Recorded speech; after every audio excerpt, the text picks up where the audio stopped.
So my name is Greg Miller. I'm a retired registered nurse. I worked I worked at VA briefly, and back in about 45 years ago, but worked mostly in private hospitals as a hospital staff nurse. And also I'm a veteran, a U.S. Army veteran, was in Vietnam in 67, 68. And I'm a member of Chapter 69 in San Francisco. And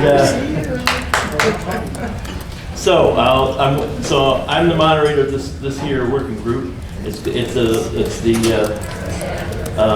labor working group of the Veterans for Peace, and this is the Labor Building Unity program. So, how do we address a political situation unlike any we have faced in the United States in our lifetimes? Building broad unity is essential, and this unity must include the concerns and participation of working class people in the United States. Peace at home, peace abroad is a VFP phrase and program more relevant than ever as the war at home, the attack by the current regime on workers, immigrants, people of color, women, LGBTQ people, veterans, and protesters is ever increasing. The war at home includes the stealing of $1 trillion of people's resources in the United States to fund the war machine that prepares the wars abroad, the wars against people in other countries. You will hear from leaders of labor who are addressing the war at home, the war abroad, and the connection between the two. You will hear from leaders who are bringing together the issues that help us build the unity we need. You will hear from the president of the 60,000, well, take it back. There's one person that was scheduled for today, Diana Weiss. She's very busy with the Culinary Workers Union and you know, all of what they've been doing for the livelihoods and lives of immigrants. She will not be able to be with us, I understand. But you will hear from the national head of the Labor Campaign for Single Payer Healthcare. You will hear from the national president of a union of over 200,000 members who has included challenging militarism in his work. You will hear from the vice president of the teachers union, which through alliance building has changed the political landscape of our third largest city. You will hear from a retired VA nurse who has spent decades building intersectionality and solidarity, including around labor, healthcare, and anti-militarism. And you will hear from one of our members who has a half-century of leadership in both labor and peace, who is bringing anti-militarism to unions. Labor Working Group is currently has 8 active members who meet regularly. If you are currently working or retired union member, or if labor issues are important to you, we welcome you to join us. If you don't, we're going to be signing, or we're circulating clipboards for you to sign up. We'd really appreciate your help working with us, and so you watch for the clipboard and sign up, please. So our first speaker is Rose Roach, the National Coordinator for the Labor Campaign for Single Payer and Chair of Healthcare for All Minnesota. Rose Roach is the National Coordinator for the Labor Campaign for Single Payer and Chair of Healthcare for All Minnesota. Ms. Roach retired in 2023 as the Executive Director of the Minnesota Nurses Association after working in the labor movement for 34 years. For more than 2 decades, Ms. Roach has been involved in the healthcare justice movement, both as a national speaker and trainer. So, is Rose here? I'm sorry, we're just having a little tech trouble. Give us a sec. Yeah, spotlight, thank you. We need to get rid of the other ones. Rose is here. All right, well, thank you so much. So the Swiss moral philosopher, poet, and critic Henri Frédéric Amiel said once, "In health there is freedom, health is the first of all liberties." Since no one understands freedom and liberty better than our country's veterans, connecting health to both seems an appropriate way to begin my remarks. Good afternoon. Greetings of health and solidarity from the Labor Campaign for Single Payer. The Labor Campaign for Single Payer is a single-issue organization within the organized labor movement. Our affiliates include a number of influential national unions as well as international unions, many of their locals, state federations, and central labor councils. Our primary mission is to increase and coordinate grassroots labor support for a single-payer, improved Medicare for all healthcare system in America, because we believe that healthcare is a fundamental human right and that the labor movement must help lead in the fight for true healthcare justice.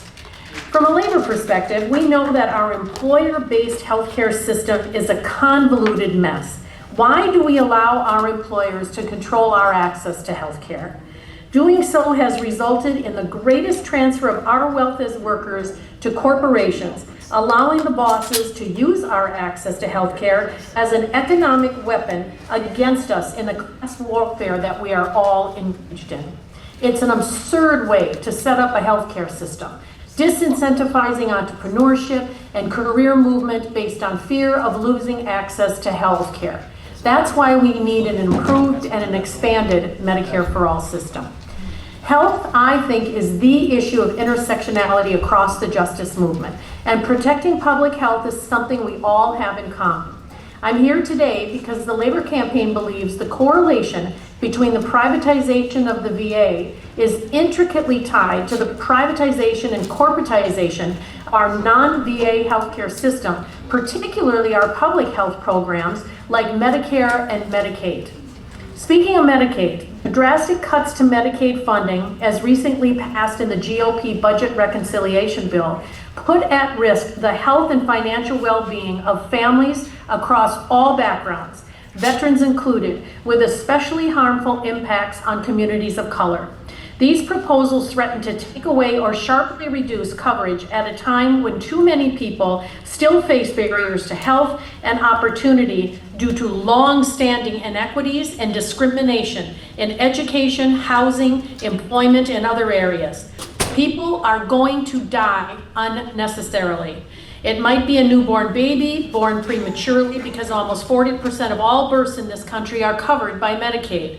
It might be someone with a severe disability, because Medicaid is the healthcare program that covers the majority of Americans with disabilities. Or it might be an elder family member, because Medicaid pays for 60% of all senior citizens accessing assisted living or skilled nursing care. It is a level of insufferable privilege that equates to pure evil. Our current system also perpetuates systemic and institutional racism upon which the system itself was built. Racial and ethnic disparities resulting from institutional racism, including historic underfunding of care for communities of color, using Black and brown people as subjects of medical research without their knowledge or consent, ongoing wealth and income gaps, and suppression of voting and political power to address these inequalities have all led to higher rates of morbidity and mortality for Black and brown Americans. Racism is a public health crisis and it needs to be addressed. But how do we address it in a system that prioritizes profits over patients? A system that says there are human beings who deserve health care and human beings that don't. We address it, I think, by creating a coordinated, interconnected system wherein everybody is in and nobody is out, no exceptions. The direct attack on veterans' health care is another case in point. Originally organized on the National Health Services model, facilities are publicly owned, providers are public employees, resources are allocated through comprehensive planning, and services are free at the point of service to all eligible participants. The Veterans Health Administration is the largest integrated health system in the United States. Many of its vast workforce are veterans themselves, and many of those veterans are union members, making it one of the largest unionized workplaces as well. It was designed to cater to the unique needs of veterans and has been a pioneer in diagnosing and treating veteran-specific diseases. It has also been a leader in developing systems of comprehensive and preventative care, focusing on treatment over a patient's entire life cycle. Numerous studies have demonstrated how VA care consistently produces better health outcomes than privatized health care at a lower cost. Through price negotiation and other administrative procedures, the VA pays about half as much as Medicare for drugs and other pharmaceutical products. The VA isn't perfect, but when compared to the privatized, profit-driven healthcare system, the VA stands out as a superior system. So what do we do about these assaults on our democracy, our public health, on our lives? We do what unions have always done. We educate, agitate, and organize, but we do so in coalition that stretches across the social and racial justice spectrum. The unique and special needs of America's veterans, coupled with the realization that bargaining for health care as if it's a negotiable benefit, it is not, it's a fatal strategy, perfectly aligns our interests with each other to protect and expand public goods and services while striving to build secure lives for working class Americans. The Labor Campaign has multiple resources specific to engaging union members in the campaign for healthcare justice. If you're a union member, reach out to us and encourage your union to become an affiliate of the Labor Campaign for Single Payer. On the healthcare front, our job as activists and advocates is to come together to make healthcare for all politically possible by moving from resolutionary politics to revolutionary politics, from transactional representation to transformational change. And we do that by building a powerful worker, patient, provider, people-centered campaign. Because as the grasshopper in the movie A Bug's Life said, you let one ant stand up to us and they all might stand up to us. Those puny little ants outnumber us 100 to 1, and if they ever figure that out, there goes our way of life. No one has figured that out better than trade unionists and veterans, so it's time to amplify it to better our way of life. A wise Aboriginal woman once said, if you come only to help me, you can go back home, but if you consider my struggle as part of your struggle for survival, then maybe we can work together. Let's work together. Our democracy and mutual survival depends on it. Si se puede.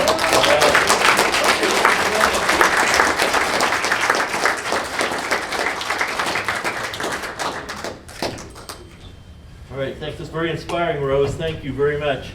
And so our next speaker. No, ignore that. Wait. Sean, are you muted? I was. I've been muting during the Zoom Okay. speakers. All right, while we're stopping, I just want to say that any talking in this room, even really low, interferes with the ability of the people on Zoom to hear and understand. So if people could try and, if they need to talk, to step outside and so that everybody can hear well. Thank you. Those things are speakers up there. That's how they pick Thank them you. up. All right. Can you hear me? You're good in Zoom. Can you hear me now? Yes. Okay. All right. Our next speaker is Mark Dimenstein. He is the president of the American Postal Workers Union, which represents over 200,000 U.S. Postal Service workers and 1,500 employees in the private sector mailing industry. Currently serving his fourth three-year term, he has transformed the APWU into a fighting activist organization.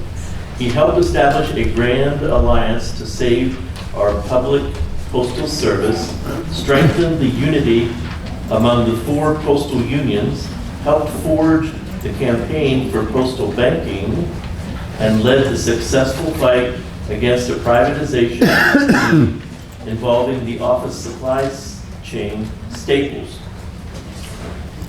He has promoted unity between postal workers' contract demands and people's demands for an expanded, vibrant public postal service.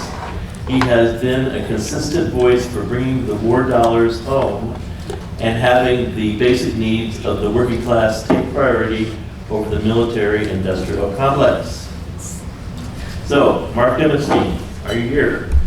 You are. I am. Can you hear me?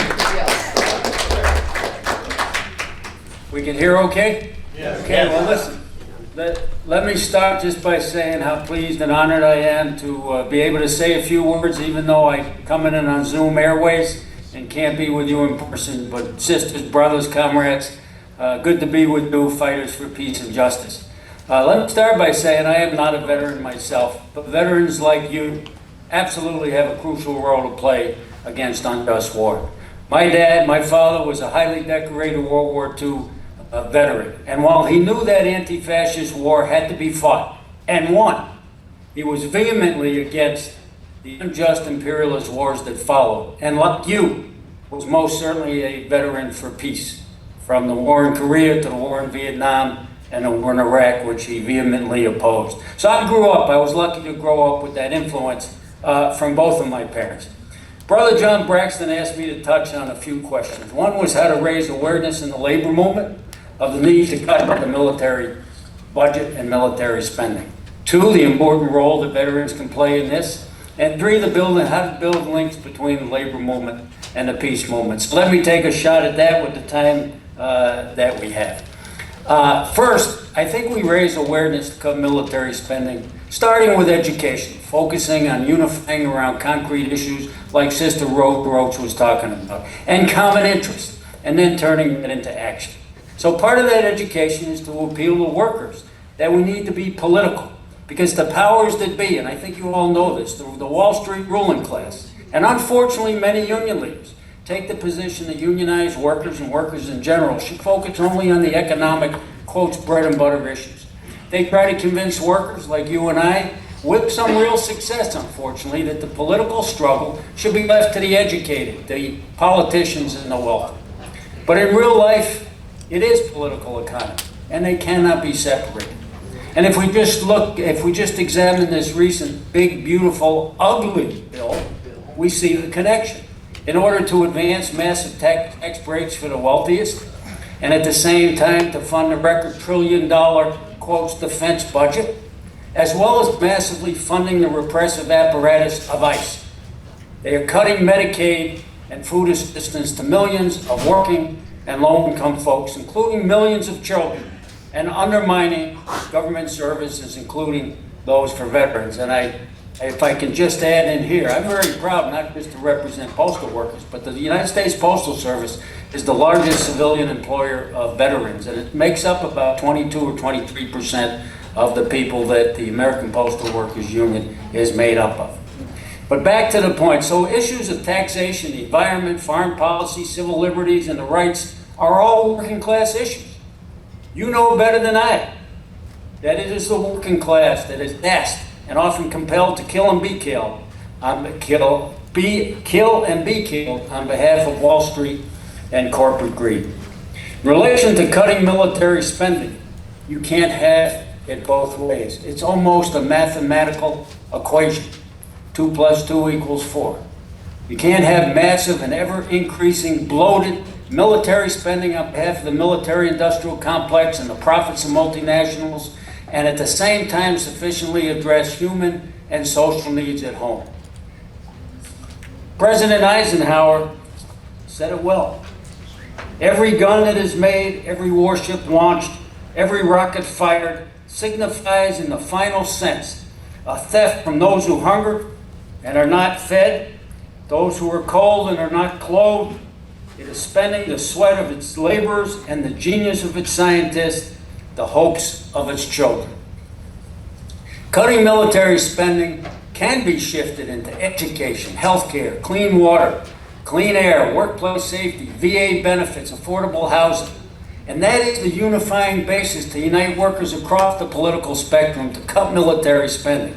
And it is worth noting, I think, that some of Trump's demagogic appeal, but some of his words that ring with the working class, is the words of opposition to these endless wars that we know have really been promoted by both of the mainstream political parties. And such education can be done through articles in union and other publications, speaking up at union meetings, at local, regional, and national meetings, and having the frank and sometimes difficult conversations, bringing forward and debating resolutions, and then once passed, moving them into action. So I'll give you an example. In 2016 at our national convention, we deliberated on a resolution bringing the war dollars home. We used it to educate our 2,000 delegates, talking about the U.S. ranking first in military spending, more than the next 11 countries combined, but ranking 14th in education, 24th in literacy, 26th in infant mortality, 37th in healthcare, and 43rd in life expectancy. Connecting the dots. It's strongly passed, but a resolution just sits there if we don't do anything about it, right? So, it becomes meaningless. So, but it was that resolution passed by the highest authority of our union where I took my guidance, and took it to sign the American Postal Workers Union on to the people over the Pentagon Act. We also took a similar resolution to the 2017 AFL-CIO convention, which also passed. So unionists around the country can use that resolution to promote their efforts at the local level, their efforts to reduce this obscene and outrageous military spending. Second point on the role of veterans in these efforts. Veterans like you have a unique opportunity based on your service and experience to influence others on the issue. I'll give you a quick example. My wife, also a postal worker and union activist, had the courage to bring to her local union meeting in Greensboro, North Carolina, a resolution to oppose the war drive against Iraq. This is before the full-blown war broke out. There was not enough organizing done in advance, and she'll be the first to admit it. And a former Marine member, an honest guy, vehemently opposed it and used his veteran status to help soundly defeat that resolution. But because he was honest, 1 year later, this same veteran union member took the floor at a union meeting. And this was after he had the experience where the weapons of mass destruction campaign was exposed as a big lie and a hoax. And he stood up at a union meeting. He apologized specifically to my wife by name for his previous position. And with his influence, helped change the views of our members. On the third point, between the labor movement and the anti-war movement, the peace movement, through unity of action and not just talking about it. Those unions that have anti-war positions should be in the streets with anti-war activists. That is what we did on the question of the genocide in Gaza, fueled by the U.S. government's political and military support and our working class tax dollars. Once again, the APW passed a convention resolution calling for the end of U.S. military aid to Israel unless and until there's a genuine ceasefire and massive humanitarian aid to the suffering people of Gaza. On that basis, the APW not only signed on to broader resolutions and statements with a number of other unions who have stepped forward, but I was able to then speak on behalf of our union at the large and important anti-war rally when Netanyahu was shamelessly invited to address Congress with the support of both the Democrat and Republican leadership. My time is up, friends. I hope what I've shared is somewhat useful for your ongoing, challenging, but really vital work. Fighting for international solidarity based on justice and peace and mutual respect for all workers and peoples of all lands. Keep up the great work. I hope you have a really successful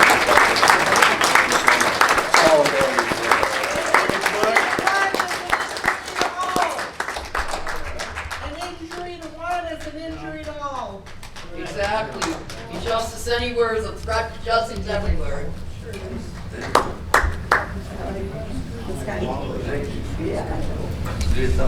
That's United Teachers Los Angeles. Thank you very much, Mark.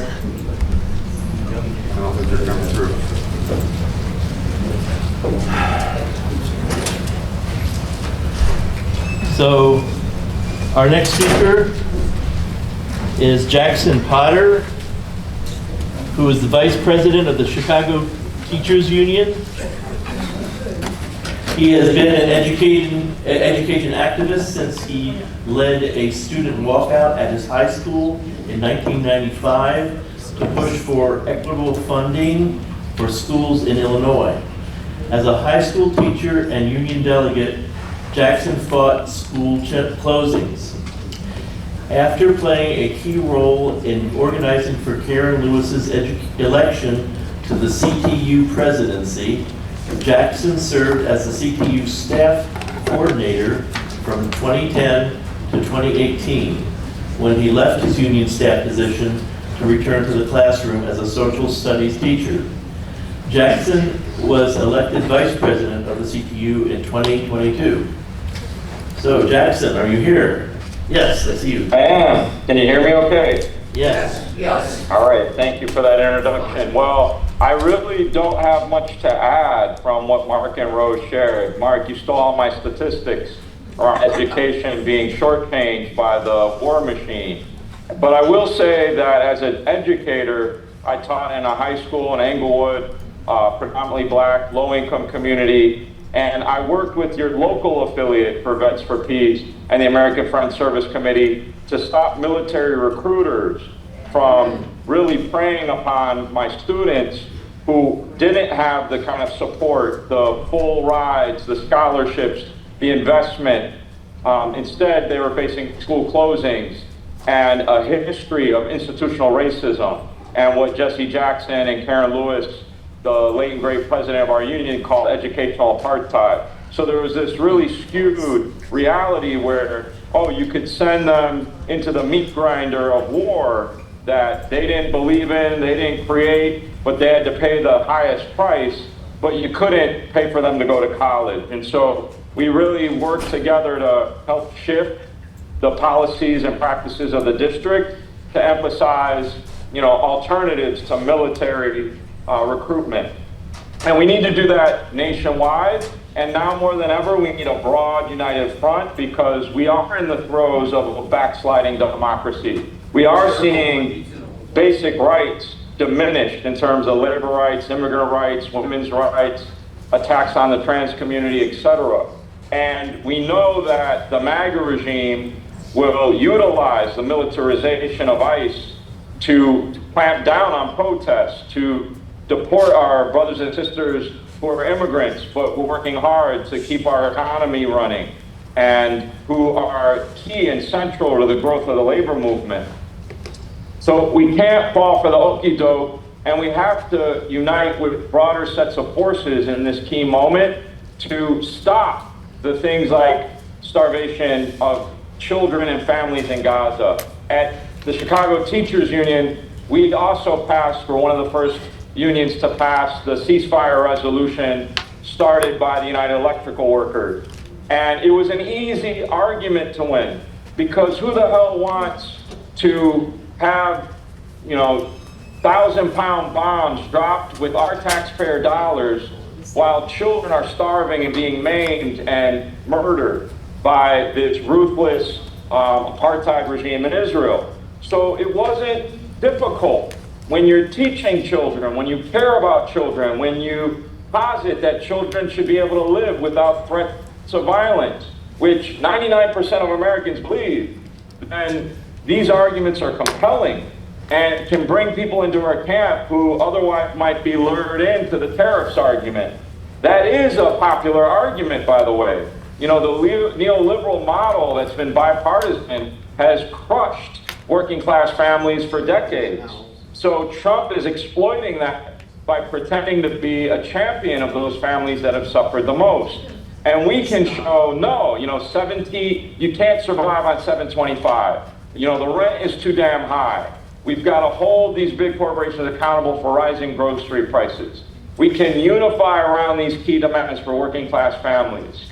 We can demand Medicaid for all, not preserve the minimal gains that allow Medicaid for some. So we do have to assert these kind of broader social demands that get to the heart of what people need and deserve in this moment, and where it's not just, the promises made but not kept by the billionaires in Trump's back pocket, but instead, like, we're actually delivering mass movements that can win those things. So I invite everybody in that vein to join us on Labor Day this year.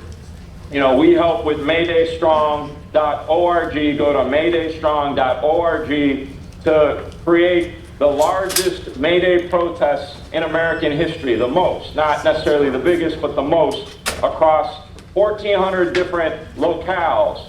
It was an incredible representation and example of what labor is capable of with community when we join forces, have a big tent, and say, we need to center workers over billionaires. It's a really clear message. So I invite you to work with your central labor councils wherever you are, to join forces. We need schools, not bombs. We want to centralize the need for livable wages, not tax breaks for billionaires. These are simple demands that resonate, and we're going to do that on Labor Day here in Chicago. We're going to hit Tesla. We're going to hit Elon Musk's best friend, Antonio Gracias, who is trying to dismantle Social Security and DOGE. We're going to hit Target because they have anti-DEI policies. And even though they sell products in the Black and immigrant communities, they won't hire people in those communities. They won't have executives in those communities, and they won't allow people to unionize, similar to Amazon.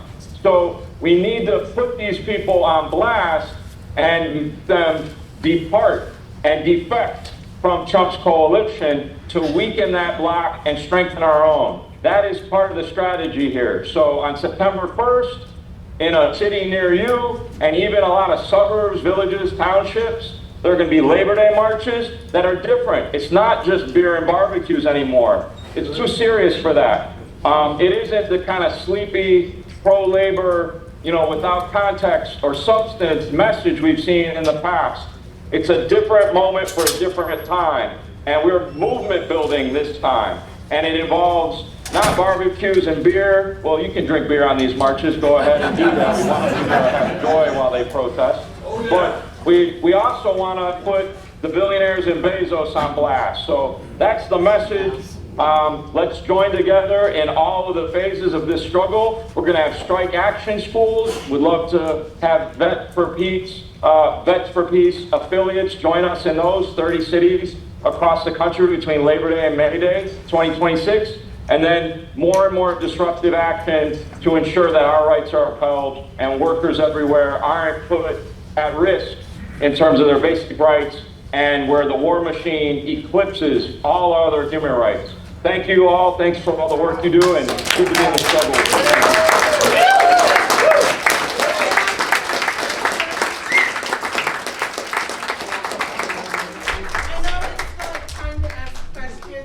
But I would really like him to address, as a social studies teacher, the Anti-Defamation League Echoes and Reflections curriculum that's being lambasted. Kathy, this is not what this workshop is about, and there are 2 more speakers. No, but this is what the workshop's about, because it's about Palestine. There are 2 more We're going to have speakers. a question and answer period at the end. And then you can ask your after these, questions. Speakers. Let's figure out how to work this. Okay. Okay, I'm on again. Okay, Serious good. issue.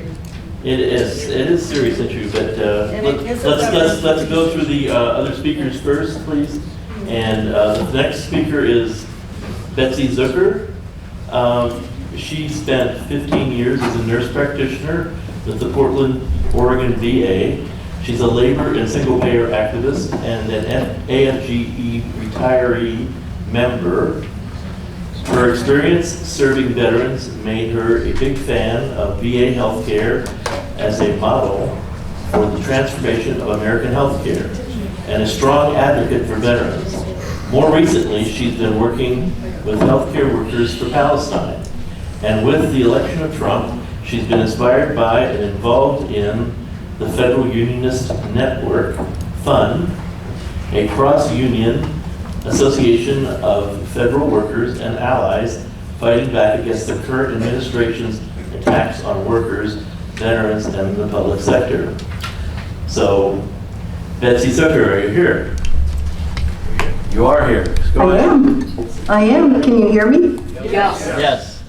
Great, thank you. I am so incredibly honored to be here with all of you, the speakers, and all of you activists with Veterans for Peace. Over the years, I've been so pleased to lend my voice as a healthcare worker from the VA and a union member at VFP actions, including standing up against the genocide in Palestine with Dan Shea and others. Today, in this panel, what I think I can share is about some local organizing and coalitions here in Portland, Oregon, where I'm based. First, I became involved with Portland Jobs with Justice in the early 2000s. Initially, actually as a delegate from my AFGE local. And for many years, this great coalition has been my political home. J with J consists of more than 100 labor and community groups and individuals taking local action together for justice, whether that's on a picket line, at a climate action, or fighting for police accountability and immigrant rights. We're also involved with May Day Strong nationally that you just heard about. Acting together over time, we grow relationships in J with J. We build power for the working class and deepen our understanding of the political moment as that changes. There are also these two newer groups of workers that I've been organizing with lately. The first is Healthcare Workers for Palestine, PDX of Portland, which arose almost 2 years ago in a living room with a dozen nurses from different hospitals, some of us retirees, all devastated by the assault on Gaza. Our membership is cross-union and cross-workplace and includes doctors, nurses, EMTs, and many others.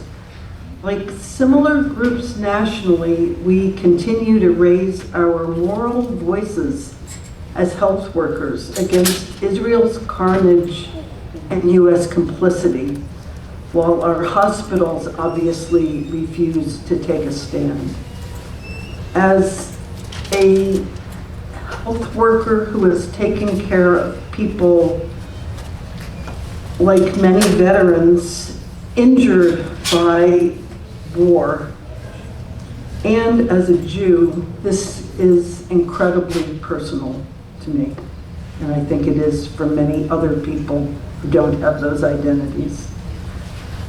As a federal union retiree also, I work with the local hub or chapter of the Federal Unionist Network, or FUN. I have a FUN t-shirt on today. FUN is a really exciting group whose membership exploded this year in reaction to the devastating attacks on the federal sector.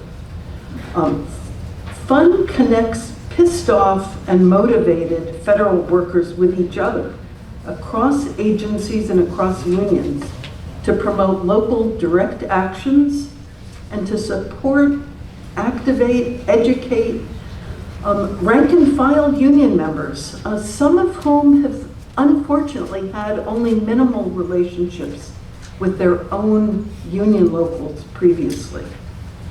In Portland, we have members of our FUN group from agencies ranging from the VA, which has the most, to the Department of Energy, the Army Corps of Engineers, the Forest Service, and more. Individually, we belong to many different unions, reflecting the patchwork of representation in the federal sector. Many of us, though, are with AFGE and the VA. Our group hosts monthly solidarity social hours for local federal workers to come and meet each other and possibly get involved in our organizing. We've lobbied Congress and presented at Troublemakers School with labor notes. We've organized successful Save Our Services rallies and joined VFP in support of veteran services in particular. We've had an active presence with powerful and well-received FUN speakers at the enormous anti-Trump rallies and marches in our area. Next week, we're going to be holding our largest public event so far. ICE Out of Our Workplace, ICE Out of All Workplaces, inspired by a similar event with some organizations in other cities. I know that Barbara Finney in Seattle was involved with the Seattle action. Federal workers are simply outraged by the presence of these masked Gestapo-like goons terrorizing our community, often in our federal buildings where our workers do the people's work. We're horrified by the massive increase in the ICE budget, while other federal workers who actually serve the public good are under attack. We have developed a lot of community and labor support for this upcoming action, and we expect to have a strong event.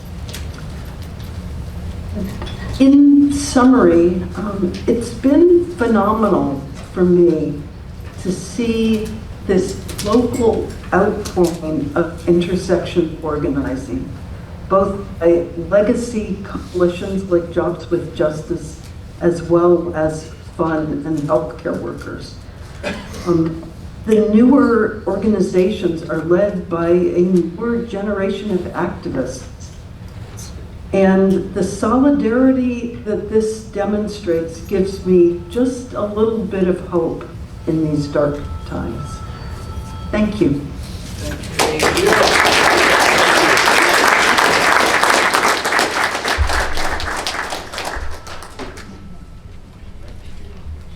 Thank you, Betsy.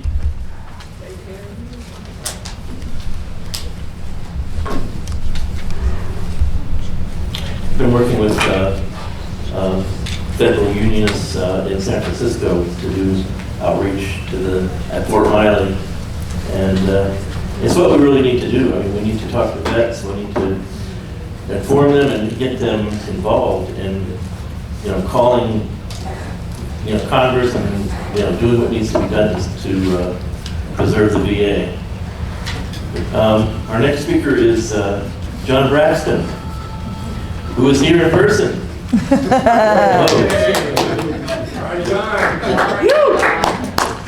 John Braxton. John is an Associate Veterans for Peace member and a member of the Veterans for Peace Labor Working Group. He was a crew member of the Quaker ship Phoenix that delivered medical supplies to North Vietnam during the war. He served almost a year and a half in federal prison as a draft resistor. He worked for 20 years.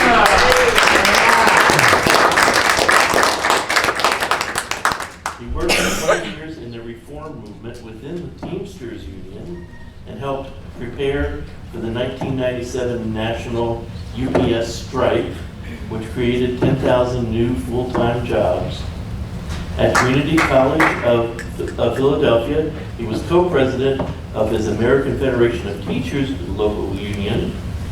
He was a founding member of U.S. Labor Against the War and Philadelphia Jobs with Justice. John.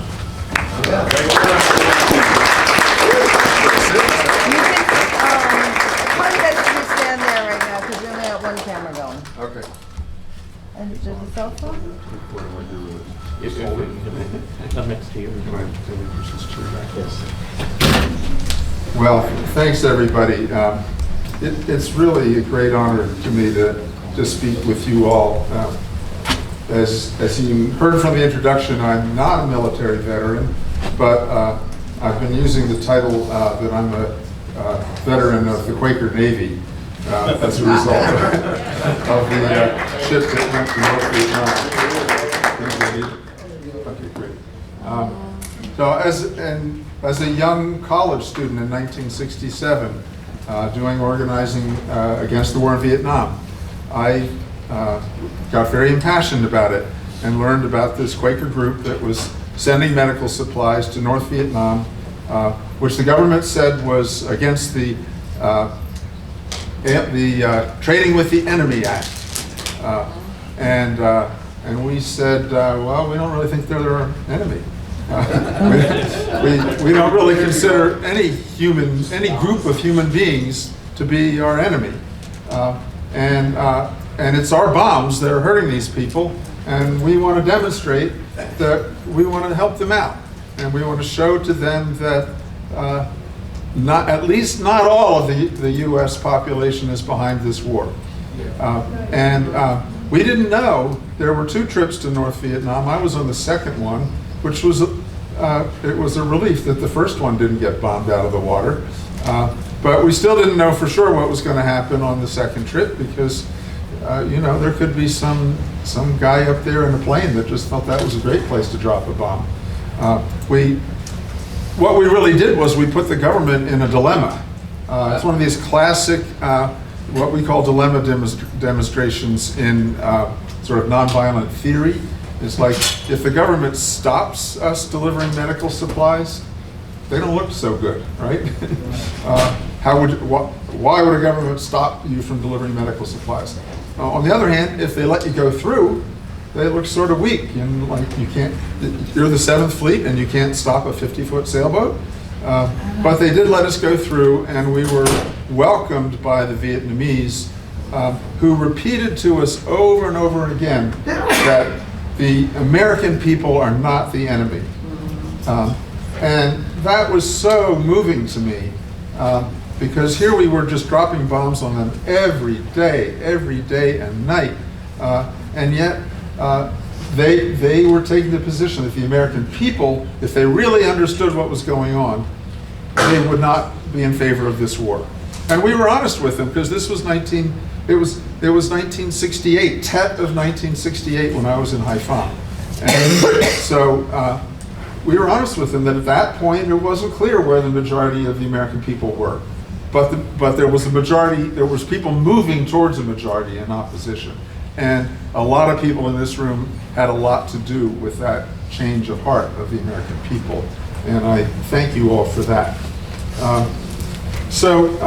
It was both a humanitarian effort, but it was also a political effort, because we were very clear that it was the United States that was responsible for the continuation and the escalation of the war. So we weren't taking partisan sides on who should win the war, but we knew who should get the hell out of the war. And by the way, I had the privilege of going back to Vietnam several years ago and meeting with some Vietnamese veterans there who didn't know me from Adam. And when I told them about this Quaker ship, they knew about it so many years later. And they right away, they said, and I apologized, of course. I apologized for what our government did there. And they said, you don't need to apologize. We know the American people didn't start this war. So this was not just a government official line. It was actually something that got down to the grassroots, that they really believed, and it makes sense, really. People are all one all around the world, and so that they understood that in some very basic way. Now, at that time, I thought the Vietnam War was a mistake, just a mistake. But that was a pretty common idea among a lot of liberals at the time. So, well, we just kind of didn't realize that what we were getting into when we got stuck in the mud. But the more I started working in anti-war circles, the more I started learning that actually Vietnam was kind of part and parcel of what our foreign policy had been, at least since World War II, if not since the first arrival of Europeans in North America. And in particular, I started learning about how we helped to overthrow a democratically elected leader in Iran in 1954, Mossadegh. And that wasn't an accident. We also helped overthrow a democratically elected leader in Guatemala, Arbenz. These were not communists. These were people with progressive vision to try to do something for their own people. In the case of Iran, they thought the Iranian oil belonged to them. What a lot of nerve they had. And in the case of Guatemala, they thought the land that the United Fruit Company had, that they weren't even using all of, belonged to the people of Guatemala. What a lot of nerve. And so it was governments like that, and you can go and list literally dozens of places that the United States has invaded, either directly invaded or sent money to prop up right-wing dictatorships around the world that are not in the interest of the working class of the United States. They are in the interest of the big corporations. And by the way, when we wreak that kind of devastation on these countries, then why are we amazed when their economies are devastated, when their people leave and they try to come here for a better life? So, you know, it's to a very large extent, the immigrants that are coming over here are here because we crossed their borders militarily a long time ago. So,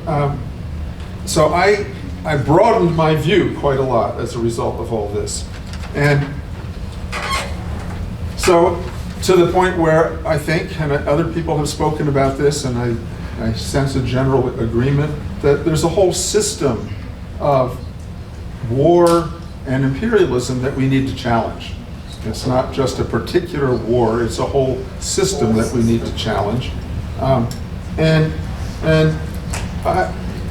I think a lot of you, tell me am I right, a lot of you came to that broader consciousness also. You didn't start out that way. We were raised, most of us were raised, you know, to believe that America was the beacon of freedom and democracy. And I thought that to start with. And yet now we know that that's not true. And so what I think our job is really is to bring that consciousness to the rest of the country. And that's not going to be an easy thing. It's not going to be a quick thing. But that's really what we have to do. We have to change the consciousness of the country. And so how do we do that? Well, I don't claim to have all the answers. I wish I did. I really wish I did. I wish somebody else did. I haven't found anybody yet. But I think if we want to send the message of peace around the world, then a key place to start is educating our unions, because our unions are really powerful. Now, we've probably heard the unions are weaker than they used to be, and they are in many ways. But nevertheless, they represent the best organized section of the working class that is self-funded. They don't depend on corporations for money. They don't depend on foundations for money. Their members fund them. And so if we can get the unions on board with an anti-war and a growing anti-imperialism kind of consciousness, maybe we can actually change things all around. Maybe we can change the whole thing. I don't think I'm naive. I've been at this for 50 years. So I'm not saying that this is going to happen overnight, but I think it can be done. The National Education Association has 3 million members. The Service Employees International Union has 2 million members. American Federation of Teachers, almost 2 million members, and so forth. And so we have started to make inroads in this. We started, a few of us, I'm an associate member of Veterans for Peace, and a few of us in Veterans for Peace started this, what really is a small group that we call Veterans and Labor for Sensible Priorities. I hope most of you got one of these cards here. You can see it's not it doesn't sound like a revolutionary organization, and it's not, although it could have revolutionary consequences in the long run.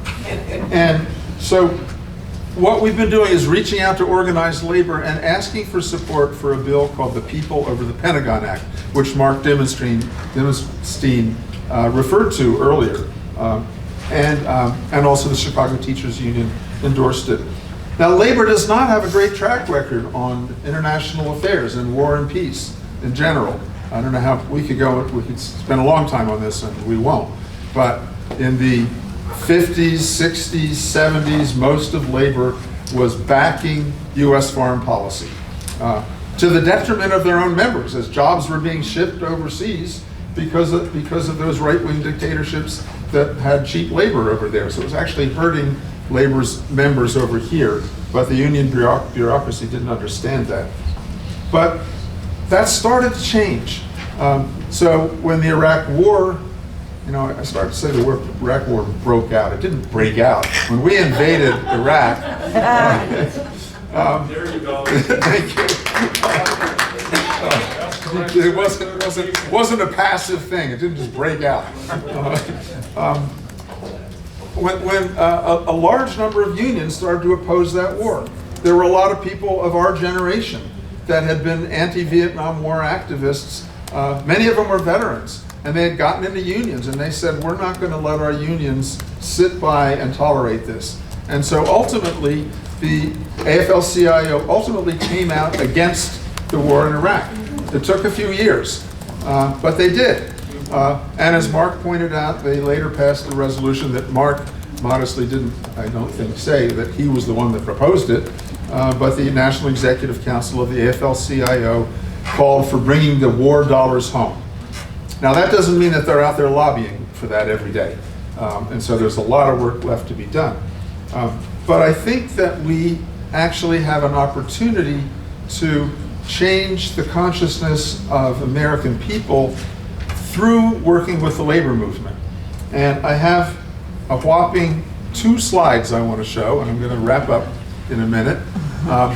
And those of you that are here in person have the 2-page handout. Hopefully you have it. There's a lot of them around. That has, on the back of it, it has a graph, and if we can bring that first graph up, the trade-off graph, what it shows is 2 things. One is there's a bar graph. Let's see, that's the next one. If we can do that next and do the other one. Yeah. So here's this bar graph, and you don't have to read the fine print. It's okay. The big picture, literally big picture, is the right-hand red bar. That's the U.S. military spending. The left-hand multicolored bar is the next 10 countries combined, most of which are allies, so-called allies to the U.S. I don't know if I consider them allies to all of our interests, but they're not after the U.S. And in fact, if you combine the so-called problem countries, Russia and China, which I don't totally buy into, but if you do, U.S. military spending is twice what Russia and China spend combined. So I suspect we have consensus that the Pentagon budget is bloated. It doesn't have to be that big. Okay, all right, good. I didn't think I'm not so much trying to convince you as just give you a tool that you can use when talking to other people. And by the way, the Pentagon has not passed an audit ever. It has failed now 7 consecutive audits. I think that one of the documents you've got says 6. That's a little out of date. It failed the most recent one also. So that alone is a good reason to think that the Pentagon budget is bloated. Now, if we can go, and by the way, all of that other stuff, which is worth looking at in your handout, and if you're with us remotely, you can send me an email or send an email to labor@veteransforpeace.org, and we can send you these documents that you don't have in person. What the top part says is a bunch of the different trade-offs. What could you do with $100 billion? Because that's what the People Over the Pentagon Act does. It says reduce military spending by $100 billion. Don't cut military pay. Don't cut veterans' benefits out of that. You can't use that money to do that stuff. So that means you could fund a whole lot of teachers. You could fund a whole lot of climate change mitigation. The Pentagon is the largest single emitter of greenhouse gases. So just by cutting the Pentagon budget, it helps the climate. And then if you build windmills with it instead, and solar panels with it instead, you also employ a lot of people. You employ, dollar for dollar, you employ more people with civilian spending than you do with military spending. Because an awful lot of the military money doesn't actually go to the workers or the soldiers. It goes to the corporations. So the corporations make billions and billions of dollars in profits every year. So we have this campaign Veterans and Labor for Sensible Priorities. We've signed up so far 64 different labor organizations to endorse the bill. Thank you. And I'm very proud of that, but it's really just a beginning. And that's where I think you all come in. So I have brought a bunch of these cards. You all hopefully have one, but I've got a lot of packets of them over there, and I do not want to carry them back to Philadelphia. They're heavy. They're heavy, and they don't do as much good in Philadelphia. How many do you take? You can take, I brought about 1,700. So take 100 if you can use them. Take 10 if you can use them. Take what you can use. Take 100, and if we run out, I actually didn't bring all of them over from my dorm room, so if you use up all of those, I'll bring some more out. And you can also get in touch with me and I'll send you more, because I've got more back in Philly. So I think we've made a good start, and so what I would ask each of you to consider doing is becoming an organizer in your hometown. I know you already are, but add this to your organizing agenda, that you reach out to 1, 2, 3, or 4 different unions in your area as a veteran and as a representative of your chapter, because there's nobody that has more credibility on this issue than veterans. And if you go to them and say, we are Veterans for Peace, we support this bill, here's this list of 64 other labor organizations that already support it, so they're not saying, you're not asking them to stick their neck out and be the first person to sign on to this or the first union to sign on. Then we could expand that from 64. Can we double it in a year? Can we triple it? I think we can do a lot. I won't say it's easy. Unions are under attack, and this is not ever going to be their first item that they're going to put on their agenda. So you may have to be persistent. You may have to contact the local president or the local chief officer and say, can we meet? And he probably won't call you back. And then you have to call them again and send them an email and send them a letter. But if you persist, it's really, and then say, can we meet with your executive board? And it's really interesting because people don't know, and let's now go to that pie chart. And I am going to wrap up just a second. And this is a chart that I think a lot of you are familiar with. Again, you don't have to know the details, but on the right side, the big dark side is the military. And it varies from year to year, but it's about 50%. And it depends what you include. So for example, a lot of the space is not covered in this. The so-called space exploration, a lot of that's military. The nuclear budget is not in here. That's in the Department of Energy. So you can argue whether it's 54% or 49% or 56%, but it's the biggest chunk that goes to our discretionary tax dollars, and that means that all the other things are getting starved, right? That's what Mark Dimmelstein was saying. 2 + 2 is 4. If you have a big thing on the right-hand side, you don't have much for anybody on the left-hand side.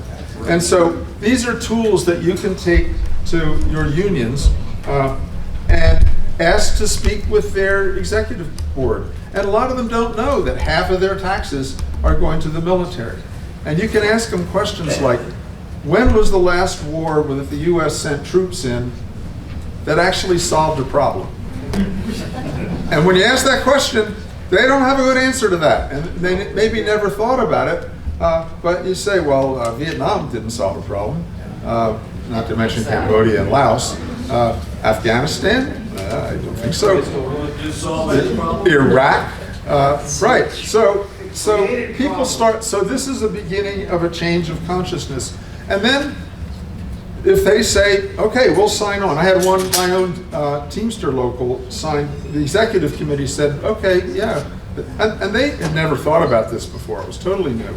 But they said, yeah, we'll sign on. But it doesn't help that much to have the 7 of us executive board members say yes.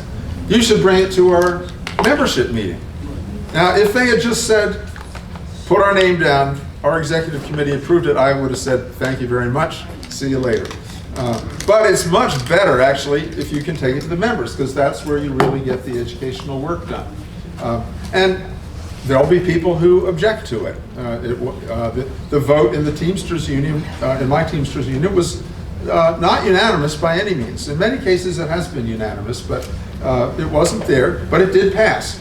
And so that, again, is changing consciousness. So, to wrap up, I just want to say, there's a QR code on here so that you can sign up. There's an open letter that says, I support, as an individual, the people over the Pentagon Act. We would love for everybody in here to sign up on that. And if you do, then you're going to hear from me. And then take a bunch of these cards with you, as many as you think you can use. Reach out to me if you need more and we run out. Ask your VFP chapter to sign on, to endorse the bill. There 21 chapters have already signed on, which is wonderful. But if yours isn't one of them, ask your chapter. I don't think you'll have a hard time convincing them. And then take these tools to these unions, and you can think about it. Almost every one of you is either going to have a teachers union or a postal workers local in your neighborhood. And a lot of times, even though the National Postal Workers Union has endorsed it, a lot of times the members don't know that. Even the local officers don't know that. It's on their website, but it's on their website with a lot of other things. So again, that's the grassroots organizing that makes a difference. And if they do say yes, make sure you let us know. You know, it's like the worst thing is when you get a whole lot of petitions signed, but they don't get turned in. So make sure you let us know. And I think the last thing that I want to say that is a quote from an old labor song that probably a lot of you have heard, but I'm not going to do the whole song. But the quote is, in our hands is placed a power greater than their hoarded gold, greater than the might of armies, magnified 1,000-fold. We can bring to birth a new world from the ashes of the old.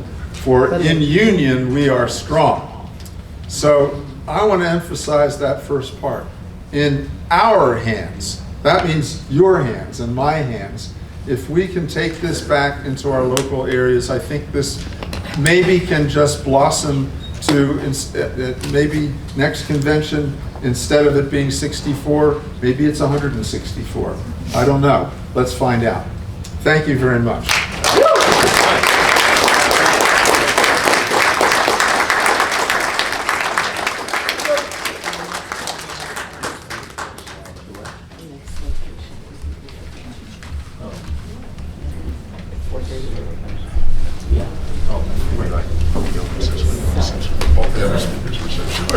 That's not the mic. Great. All right. There we go. All right. Actually, how many people here are union members, by the way? Raise your hand, please, if you're union members. So we really need to make that connection between anti-war, anti-militarism, and our fellow union members. You know, we have a lot of possibility there.